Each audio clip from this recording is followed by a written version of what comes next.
வார்த்தை அது ஒரு ஆயுதம் மாதிரி. நல்ல வார்த்தை உங்களை மேல் உயர்த்தும், கெட்ட வார்த்தை உங்களை கீழே தள்ளிவிடும். நாம் பேசுற ஒவ்வொரு வார்த்தையும் அடுத்தவரின் மனசுக்குள் விதையா விழும். நல்ல வார்த்தை விதையா விழுந்தா அது நம்பிக்கை மரமாக வளர்ந்திடும். கெட்ட வார்த்தை விழுந்தா அது துக்கத்தின் கலையாக மாறிடும். ஒரு சிரிப்பு கூட இல்லாதவரை ஒரு இனிய வார்த்தை சிரிக்க வைக்க முடியும்.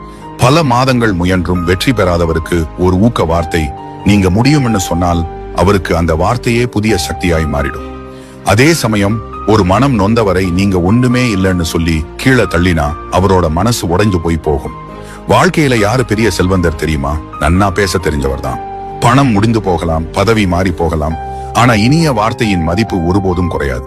நம்ம பேசுறதுக்கு முன்னாடி சிந்திக்கணும், நம்ம வார்த்தை ஒருவரை உயர்த்துமா இல்லையா கீழே தள்ளுமா? நினைவில் வைங்க, ஒரு நல்ல வார்த்தை 1000 நல்ல செயலுக்கு சமம்.